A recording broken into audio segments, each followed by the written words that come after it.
Bom, agora um exemplo referente ao exercício 5.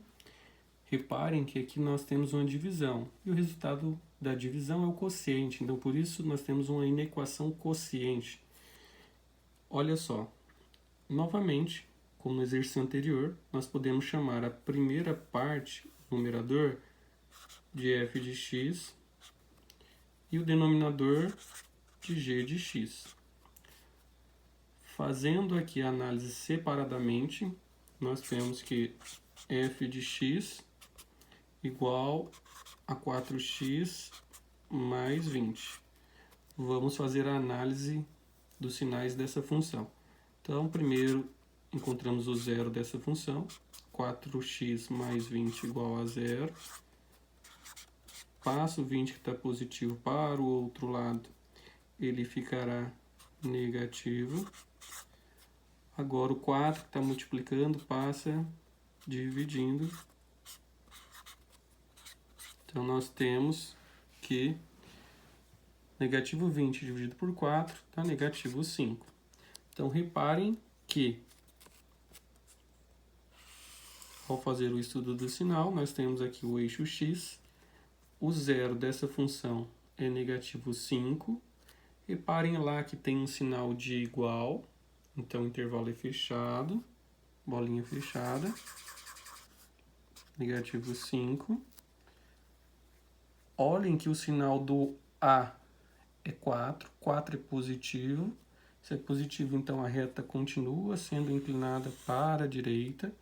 Caso o valor lá fosse negativo, a reta seria inclinada para a esquerda.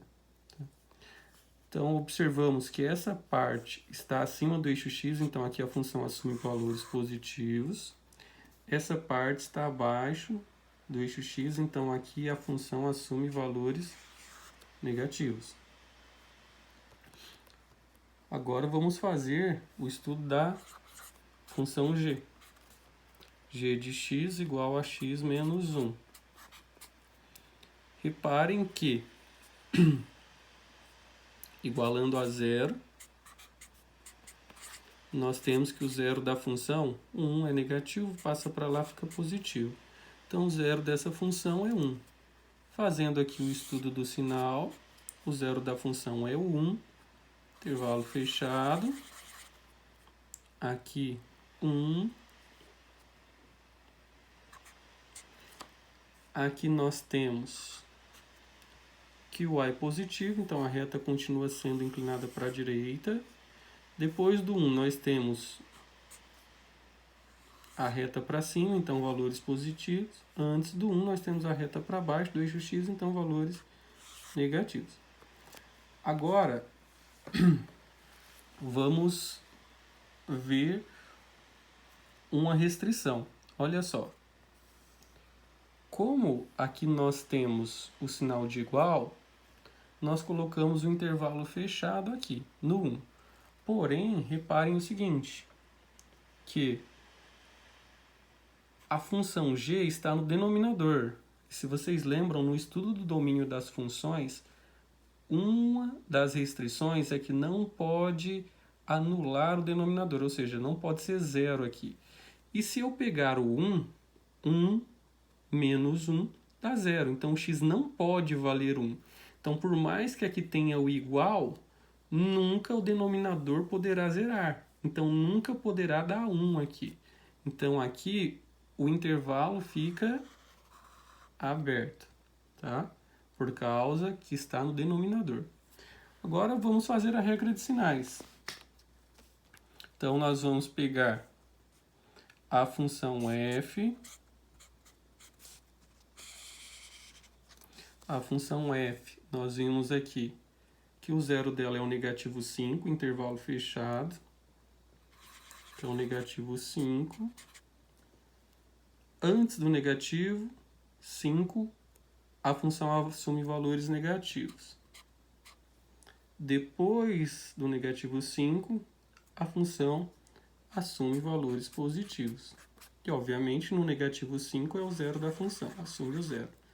Agora, a função g.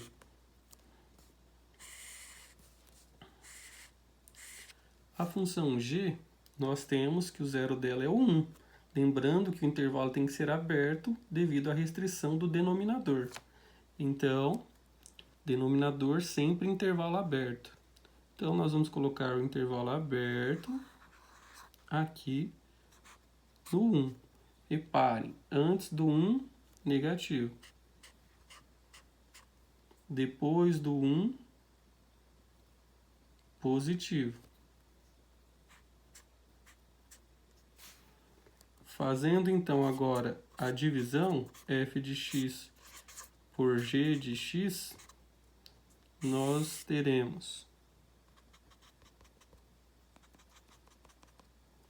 olha só, menos com menos, mais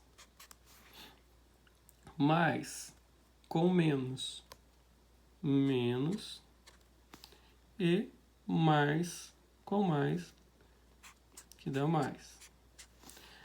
Reparem aqui que o intervalo é fechado no negativo 5 e aberto no 1, devido à restrição do denominador.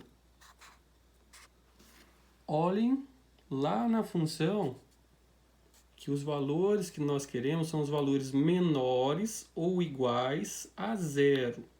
Então, nós temos que fazer o quê? Só os negativos, menor que zero, pegar onde deu negativo, ok? Então, voltando aqui, onde que deu negativo? Deu negativo entre negativo 5 e 1. Essa parte aqui é a solução.